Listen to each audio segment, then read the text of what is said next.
बच्चों, आज हम स्टार्ट करेंगे chapter number 12 introduction to three dimensional geometry. बहुत छोटा टॉपिक है, अप्रोक्स 1 से 2 लेक्चर में ही हम इस टॉपिक को फिनिश कर देंगे। देखिए, 3D टॉपिक वैसे तो 12th क्लास में पूरा डिटेल से आता है, 11th में बिल्कुल लाइटली, बस एक एक्सरसाइज, मतलब एक कॉन्सेप्ट, छोटा सा कॉन्सेप्ट। जैसे अभी हमने 2D में सीखा था स्ट्रेट लाइन का कोई केस, जैसे सेक्शन फॉर्मूला, डिस्टेंस फॉर्मूला और क्वाड्रेंट के बारे में हम जानते हैं। बस क्वाड्रेंट यहां पर बड़ा होकर के बन गया ऑक्टेंट, और डिस्टेंस फॉर्मूला 3D में और सेक्शन फॉर्मूला 3D में। बस फिनिश ही चैप्टर। तो आइए स्टार्ट करते हैं। देखिए, जैसे बच्चों हम सभी जानते हैं कि क्वाड्रेंट होते हैं, है ना, first quadrant, second quadrant, third quadrant, fourth quadrant. Quadrant बनते हैं एक्स एक्सिस और वाई एक्सिस से, और अभी तक हम डिस्कस कर रहे थे 2 डायमेंशनल ज्योमेट्री, राइट। 2 डायमेंशन का मतलब होता है कि 2 एक्सिस होती थी। अब हमें 3D यानी 3 डायमेंशनल यानी 3 एक्सिस, जैसे मान लीजिए ये एक्स एक्सिस, ये वाई एक्सिस, राइट, इनको तो हम डिस्कस करते ही आ रहे हैं। तो एक्स डैश, वाई डैश, ठीक है। तो एक एक्सिस और एक जेड एक्सिस, ऐसे तो तीनों म्यूचुअली परपेंडिकुलर होती हैं। एक्स वाई पर परपेंडिकुलर, वाई जेड पर, जेड एक्स पर, ठीक है।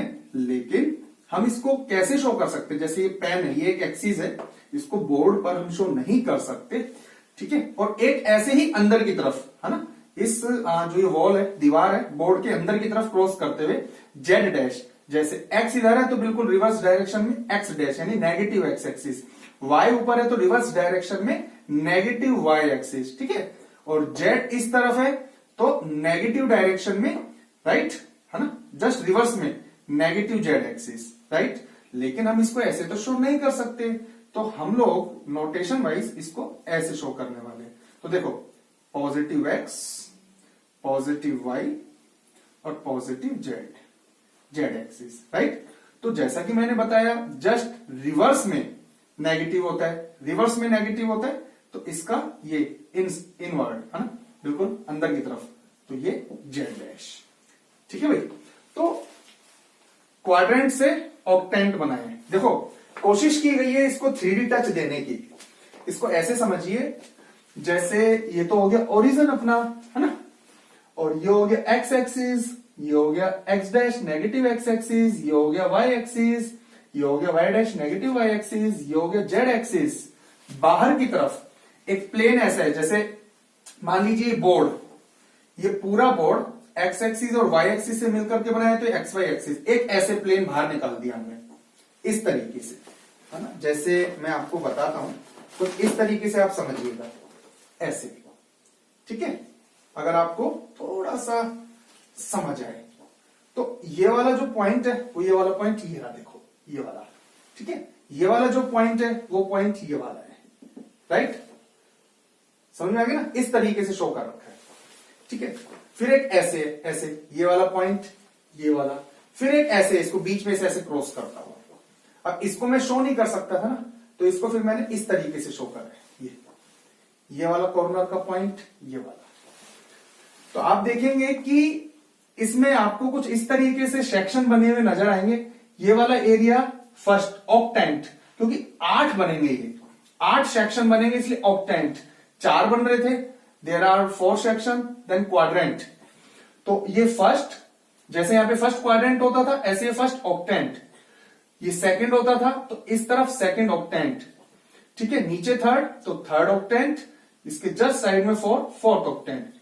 1 के जस्ट पीछे की तरफ, यानी पीछे की तरफ, इसके जस्ट ऐसे पीछे की तरफ, राइट, 1 के जस्ट पीछे, यहां ये फिफ्थ ऑक्टेंट, +4 कर देना। सेकंड के जस्ट पीछे की तरफ, उस तरफ पीछे की तरफ 6th ऑक्टेंट, थर्ड के जस्ट पीछे की तरफ 7th, 4 के जस्ट पीछे की तरफ 8th ऑक्टेंट।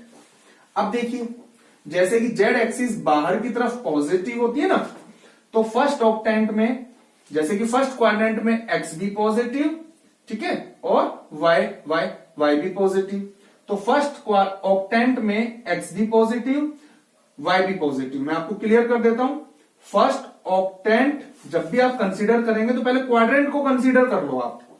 फर्स्ट क्वाड्रेंट में फर्स्ट क्वाड्रेंट में एक्स कोऑर्डिनेट पॉजिटिव होता है, वाई कोऑर्डिनेट पॉजिटिव होता है, ठीक है। सेकंड क्वाड्रेंट में भी X coordinate negative, Y coordinate positive. Third quadrant में, क्वाड्रेंट की बात कर रहे हैं, एक्स भी नेगेटिव, वाई भी नेगेटिव, राइट। और फोर्थ क्वाड्रेंट में एक्स होता था पॉजिटिव, वाई होता था नेगेटिव, होता था ना, ठीक है भाई। अब देखिए फर्स्ट क्वाड्रेंट में X positive, Y positive, Z देखो, जेड अब हम ऑक्टेंट पे आ गए, ये चीज तो क्लियर है। लेकिन जैसे ऑक्टेंट को हम डिस्कस करेंगे ना, तो जेड एक्सिस इन्वॉल्व हो जाएगी। तो जैसे ही जेड इन्वॉल्व हुआ तो आउटसाइड यानी बाहर की तरफ हुआ ना, तो बाहर की तरफ जेड पॉजिटिव होता है, तो ये भी पॉजिटिव। सेकंड वाले में, सेकंड वाला यहां है, राइट। देखो फर्स्ट, सेकंड, थर्ड और फोर्थ ये बाहर की तरफ है जहां जेड पॉजिटिव है, बाकी जो पीछे है वहां जेड नेगेटिव है। तो फर्स्ट प्लस प्लस सेकंड वाले में जेड पॉजिटिव, तो ये पॉजिटिव कोऑर्डिनेट में बता रहा हूं। थर्ड वाले में भी जेड पॉजिटिव और फोर्थ वाले में भी जेड पॉजिटिव, ठीक है। फिफ्थ की बात करते हैं। फिफ्थ में जो कि फर्स्ट के पीछे की तरफ है, एक्स पॉजिटिव, वाई भी पॉजिटिव और जेड नेगेटिव, क्योंकि पीछे की तरफ गया। सिक्स्थ में देखिए, सिक्स्थ में जो कि इसके जस्ट पीछे X negative, right, X negative, Y positive, right, but Z negative. Seventh में देखिए जस्ट इसके पीछे की तरफ है और इस साइड में है तो X negative, Y negative, Z negative. और एर्थ ऑक्टेंट को मैं यहां लिख देता हूं। एर्थ ऑक्टेंट में जो कोऑर्डिनेट होंगे वो किस तरीके के होंगे, 4 के जस्ट पीछे एक्स पॉजिटिव है, वाई नेगेटिव है और जेड नेगेटिव है, राइट। और बहुत सिंपल है भाई, क्वाड्रेंट थे अब ऑक्टेंट हो गए। देखो 3D टच देने की कोशिश की गई है, आपको समझ में आ रहा होगा, है ना। जैसे नीचे वाले सेक्शन की जो रूफ है, छत, ये आपको नजर आएगा। ऊपर वाले ये है ना, ऊपर वाले सेक्शन में ये इसका फ्लोर नजर आ रहा है, ये कॉर्नर पॉइंट, ठीक है भाई, राइट। 4 सेक्शन बाहर की तरफ है, 4 पीछे की तरफ है। तो first octant, second octant, third octant, fourth octant. Quadrant में किस तरीके से रहते थे, plus plus, X minus, Y plus, minus minus, ठीक है। और इसमें एक्स एक्सिस बताइए पॉजिटिव और वाई नेगेटिव। इसमें क्या हो गया, हमारे पास कोऑर्डिनेट जो होंगे ना वो 3 पार्ट में होंगे, एक्स कोऑर्डिनेट, वाई कोऑर्डिनेट और जेड कोऑर्डिनेट। अच्छा एक चीज का ध्यान और रखिएगा, कि हमारे पास आज के बाद 3D में एक्सिस जो हो गई वो एक्स एक्सिस, वाई एक्सिस और जेड एक्सिस। अगर कहीं भी तीनों में से कोई भी सिंगल लिखा है, राइट, चाहे एक्स लिखा है या वाई लिखा है या जेड लिखा है, कॉमन सेंस यूज कीजिएगा। सिंगल हमेशा एक्सिस होती है, axis, X axis, Y axis, Z axis, ठीक है। और अगर मान लीजिए कभी 2 लिखा है एक्स वाई, राइट, या वाई जेड या जेड एक्स, ऐसे, तो वो एक्स वाई प्लेन होते हैं, plane, X Y plane, Y Z plane, Z X plane. अब देखिए एक्स एक्सिस पर किसी पॉइंट के कोऑर्डिनेट अगर आपको 3D में लेने हैं, तो देखो याद रखने का तरीका बताता हूं। एक्स एक्सिस है ना, इसको ऐसे समझो, कौन कौन नहीं है, वाई और जेड नहीं है, तो जो अब्सेंट उनको 0 0 कर दो। और एक्स एक्सिस पर किसी भी पॉइंट के कोऑर्डिनेट x 0 0, एक्स कोऑर्डिनेट कुछ ना कुछ होगा, बाकी दोनों 0 होंगे। y के केस में कौन कौन एब्सेंट है, x और z एब्सेंट है, जो एब्सेंट है उनको 0 0 कर दो, कुछ ना कुछ कोऑर्डिनेट जरूर होगा। जो एब्सेंट है उनको 0 0 कर दो और बाकी कुछ ना कुछ कोऑर्डिनेट जरूर होगा। यहाँ पे कौन एब्सेंट है, z एब्सेंट है, x y दोनों है ना, तो x y प्लेन, वैसे मैं आपको क्लियर कर देता हूं x y प्लेन कौन से होते हैं, जिनको बनाने में एक्स एक्सिस और वाई एक्सिस का मेन रोल रहता है। जैसे 3D सिस्टम में तो वैसे समझ में आ सकता है, बाकी चलो इसमें समझाने की कोशिश करते हैं। जैसे देखो इस प्लेन को देखो, ये जो प्लेन है, ये वाला जो प्लेन है, ये है ना, एक प्लेन हम ये वाला यूज कर रहे हैं, देखते जाओ, कर रहे हैं ना, एक प्लेन हम ये वाला यूज कर रहे हैं, 2 प्लेन, और एक प्लेन हम ये वाला यूज कर रहे हैं, ये 3 प्लेन है, ठीक है। कहां गया, ये गया, ये वाला, ये, राइट, टोटल 3 प्लेन है। ठीक, अब देखो, आप खुद बताओ, ये वाला जो प्लेन है, ये वाला जो प्लेन है, ठीक है, मान लीजिए कोई पॉइंट यहां होता, ठीक, अब इस पर z 0 है, क्योंकि z बाहर की तरफ आओगे तो पॉजिटिव है, अंदर की तरफ जाओगे तो नेगेटिव है, तो इस वाली वॉल पे z 0 होगा। ठीक है, क्योंकि देखो ये हो गया x एक्सिस और ये हो गया y एक्सिस, तो ये वाला प्लेन हो गया, ये वाला प्लेन हो गया xy प्लेन,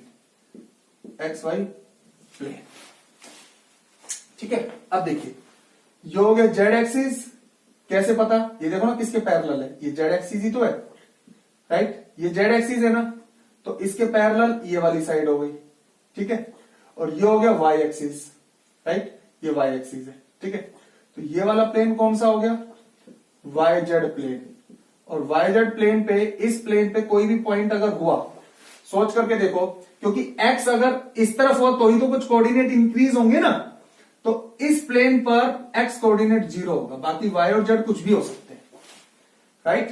तो इसी तरीके से ये किसके पैरेलल है, z, और ये x, ठीक है, तो ये वाला प्लेन कौन सा हो गया, ये वाला प्लेन हो गया xz प्लेन,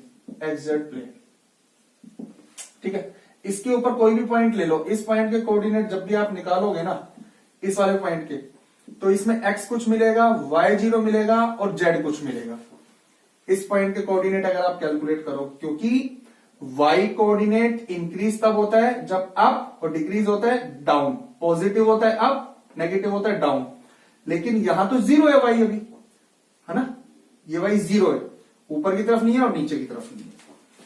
क्लियर भाई, xy प्लेन yz और zx, तो xy प्लेन पर x कुछ होगा, y कुछ होगा, z जरूर 0 होगा, तो समझ लीजिए x और y कोऑर्डिनेट कुछ होंगे। yz प्लेन में भी x 0 हो गया, जो नहीं है वो एब्सेंट कर दो, yz कुछ ना कुछ कोऑर्डिनेट जरूर होंगे।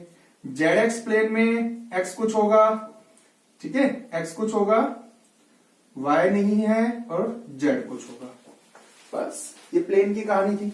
अब देखिए, अगर हम क्वेश्चन पर चलते हैं, क्वेश्चन में 12.1, यस, अभी ये जो सारा मैं आपको बता रहा था, राइट, 12.1, इनफैक्ट 12.1 ही डिस्कस कर डाली हमने तो पूरी की पूरी, आपको करनी है 12.1, आपको करनी है, मैंने बताया बहुत छोटा टॉपिक है, बहुत छोटा चैप्टर है, तो 12.1 आपको करनी है, ठीक है। अब देखिए आगे चलते हैं, डिस्टेंस बिटवीन 2 पॉइंट,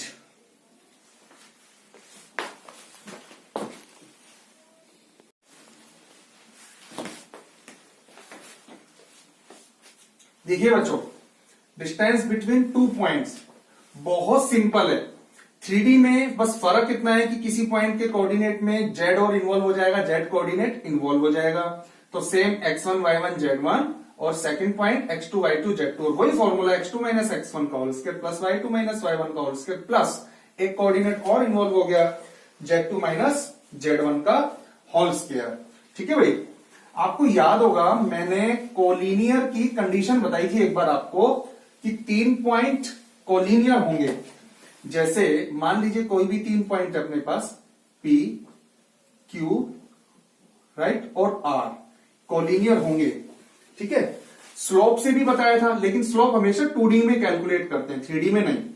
हम यहां डिस्टेंस फॉर्मूले से कैलकुलेट करेंगे कि जब भी 3D में 3 पॉइंट को कोलिनियर दिखाना है ना, तो अभी मैंने 3D में जो कॉन्सेप्ट आपको बताया डिस्टेंस फॉर्मूले से, डिस्टेंस फॉर्मूले का, तो उससे PQ कैलकुलेट कर लो, ठीक है, प्लस QR कर लो, यानी यहां से यहां की डिस्टेंस प्लस यहां से यहां की डिस्टेंस अगर इक्वल आ रही है यहां से यहां की डिस्टेंस की, PR की, तो हम कह सकते हैं कि तीनों के तीनों पॉइंट कोलिनियर है, ठीक है। लेकिन उसके लिए मैंने आपको फिर से बताया, डिस्टेंस आपको कैलकुलेट करनी है और इक्वल आनी चाहिए, और अगर इक्वल नहीं आती है तो कोलिनियर नहीं है। कॉन्सेप्ट को हम पहले से डिस्कस कर चुके हैं।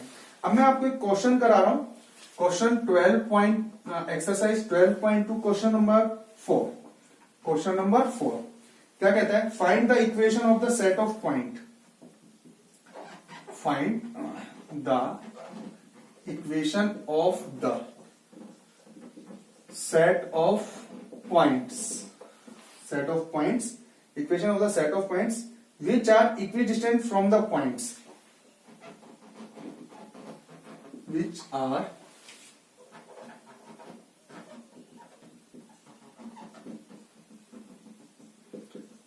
from the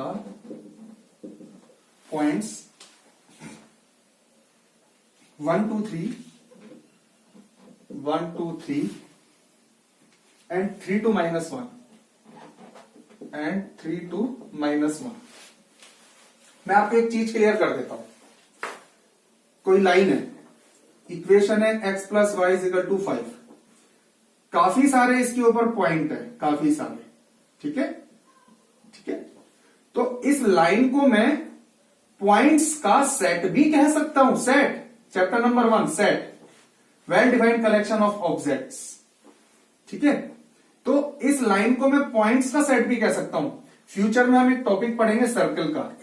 तो सर्कल की कोई इक्वेशन है, मान लीजिए, मैं आपको बता देता हूं, मान लीजिए ये, तो ये भी पॉइंट का सेट्स है, राइट. तो इसमें क्या कहा, find the equation of set of points, यानी लास्ट में हमें एक इक्वेशन कैलकुलेट करनी है जो एक्स वाई में होनी चाहिए, और ये 3D है तो एक्स वाई जेड में होना चाहिए. बस ये ध्यान रखना. ठीक है, तो देखो आपको कैसे करना है.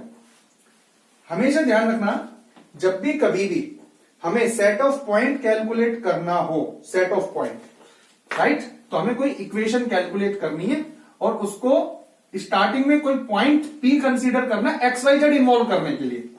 Late P x, y, z be an arbitrary point. Arbitrary point का मतलब है हम हमारी मर्जी से ले रहे हैं कोई पॉइंट.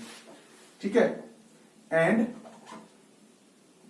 लेट, नाम हम इसको दे देते हैं गिवन पॉइंट्स को A, और अपनी मर्जी से हम B मान लेते हैं. 3 to minus 1 be the given points. ठीक है भाई. अकॉर्डिंग टू क्वेश्चन क्या कहते हैं, PA is equal to PB which are equidistant from the point. इससे और इससे, तो जो P है यानी कि ये डायरेक्शन, इस तरीके से क्वेश्चन की लेनी है अपने को. ये PA और PB, P जो है वो A से और B से इक्वल डिस्टेंस पर है. तो अब आप फॉर्मूला अप्लाई कीजिए. ठीक है, PA, तो ये P हो गया, ये हो गया. यहां लिख देते हैं हम x, y, z. A के कोऑर्डिनेट 1, 2, 3, P के कोऑर्डिनेट 3, 2, -1. तो फॉर्मूला अप्लाई कीजिए. x माइनस 1 का होल स्क्वायर, y माइनस 2 का होल स्क्वायर, z माइनस 3 का whole square is equal to under root x minus 3 का होल स्क्वायर, y माइनस 2 का whole square, z plus 1 का whole square. ठीक है, तो सबसे पहले हम रूट से रूट कैंसिल करते हैं. तो फाइनली इक्वेशन को शॉर्ट आउट कीजिए. X square plus 1 minus 2x, Y square plus 4 minus 4y, Z square plus 9 minus 6z, X square plus 9 minus 6x, Y square plus 4 minus 4y, Z square plus 1 plus 2z. ठीक है, x square cancel कर देगा यहां पर x square को, और Y square cancel कर देगा वाई स्क्वायर को, जेड स्क्वायर कैंसिल करेगा जेड स्क्वायर को. तो फाइनली क्या बन गया, 1 minus 2x plus 4 minus 4y plus 9 minus 6z. इसको इधर ले लेते हैं, -9 प्लस ये आ गया 6x. ठीक है, -4 plus 4y minus 1 minus 2z is equal to 0. तो चलिए कैलकुलेट करते हैं. x, तो ये हो गया 4x. ठीक है, y वाली टर्म y, तो ये कैंसिल इसके साथ में, और ये हो गया -6z, और ये, तो ये हो गया -8z. ठीक है, तो x हो गया कैलकुलेट पूरा, y हो गया, z हो गया. तो ये हो गया 5, 14, अगेन 5, 1, -1, 0. ये आ गया. और सोल्व करें तो 4, x minus 2z is equal to 0. Finally इसको हम यहां लेकर के चलते हैं. तो ये हो गया x minus 2z is equal to 0, और यहां लिख देंगे since 4 is not equal to 0। तो ऐसे एक इक्वेशन हमें कैलकुलेट करनी पड़ती है। ठीक है भाई, तो क्वेश्चन नंबर 4 12.2 का देखिए, अब एक सेक्शन फॉर्मूले को हमें और डिस्कस करना था। सेक्शन फॉर्मूला कहता क्या है? 2D में सेक्शन फॉर्मूला हमने देखा था कि हमारे पास में किसी 3 पॉइंट्स को लेने पर, लेकिन ध्यान रखना तीनों पॉइंट कोलिनियर होने चाहिए। सेक्शन फॉर्मूला, ठीक है, तीनों के तीनों पॉइंट कोलिनियर होने चाहिए। वही कॉन्सेप्ट है एक्सटर्नल डिवीजन का, इंटरनल डिवीजन का, राइट। मैं इंटरनल डिवीजन को ही डिस्कस करूंगा क्योंकि सेक्शन फॉर्मूला बेसिकली मैंने आपको सारा समझाया हुआ है, बस कोऑर्डिनेट बताने हैं। तो मान लीजिए ये कोई पॉइंट ए, ये कोई पॉइंट बी, ये सी, ठीक है, और m1 m2 ये रेशियो। पहले क्या होता था, x1, y1 है ना, बस z1 और ले लेना, सिर्फ इतना सा करना है। x2, y2 है ना, बस z2 और ले लेना, सिर्फ इतना सा करना है। ठीक है, तो इसके कोऑर्डिनेट देखिए, x कोऑर्डिनेट क्या होते थे बताइए, m1 x2 plus m2 x1 upon m1 plus m2। बाकी के कॉन्सेप्ट को मैं डिस्कस नहीं कर रहा हूं, मैं डिस्कस पहले ही कर चुका हूं। और सबसे अच्छी बात यह है कि स्ट्रेट लाइन के टॉपिक में लेक्चर हमारा सेव है, आप जाकर के सेक्शन फॉर्मूला देख सकते हैं। कोई भी डाउट हो तो मुझे व्हाट्सएप कर सकते हैं, कॉमा, ठीक है। बस कोऑर्डिनेट ही तो एक डालना है, इसलिए हम सिर्फ इसको डिस्कस कर रहे हैं। फिर सेम ऐसे ही एक लिखने के बाद में ना, जहां x है वहां y कर दीजिए, m1 y2 plus m2 y1। आपके डाउट्स का हमेशा वेलकम है बेटा, व्हाट्सएप कीजिए, बताइए। वापस से कोई भी दिक्कत आएगी हम लाइव क्लास के ऊपर शॉर्ट आउट कर सकते हैं, ठीक है। तो ये हो गया m1, बस z के लिए same, z2 plus m2 z1 upon m1 plus m2। बाकी सारा वही कॉन्सेप्ट है कि आपको एक्सटर्नल डिवीजन और फिर 3D के केस में, राइट, कैसे करना है, जैसे कि पहले बताया हुआ है, ठीक है। तो आपको करने हैं। और एक चीज का ध्यान और रखिएगा, जैसे हमारे पास में कोई ट्रायंगल है, ठीक है, कोई ट्रायंगल हमारे पास में, और इसके कोऑर्डिनेट है x1 y1 z1, इसके कोऑर्डिनेट है x2 y2 z2, और इसके कोऑर्डिनेट है x3 y3 z3। तो सेंट्रोइड होता है, सेंट्रोइड, सेंट्रोइड, ठीक है। सेंट्रोइड के जो कोऑर्डिनेट होंगे, ये हमेशा ध्यान रखना, किसी भी ट्रायंगल के सेंट्रोइड के जो कोऑर्डिनेट होंगे उसमें तीनों x वाले को ऐड कर दो, x1 plus x2 plus x3 y3, तीनों y वाले को ऐड कर दो, y1 plus y2 plus y3 y3, और तीनों z वाले को ऐड कर दो। हम यहां से कैलकुलेट ऐसे कर सकते हैं। सेंट्रोइड किसी ट्रायंगल का 3D के केस में मैं बता रहा हूं, सेंट्रोइड हमें अगर कैलकुलेट करने तो हम इस तरीके से कैलकुलेट कर सकते हैं, ठीक है बच्चों। तो नेक्स्ट लेक्चर में एक लेक्चर और हम लेंगे, उसमें कुछ क्वेश्चंस को डिस्कस करेंगे। तो इस चैप्टर को हम नेक्स्ट लेक्चर में फिनिश कर देंगे। मिलते हैं किसी और छोटे से टॉपिक के साथ में। बहुत छोटे छोटे टॉपिक अब हमारे कहीं ना कहीं सिलेबस में रह गए हैं, और आप कोई भी डाउट आता है सेंड कीजिएगा, वेट करेंगे आपके डाउट का, ठीक है। मिलते हैं नेक्स्ट लेक्चर में, ऑल द बेस्ट।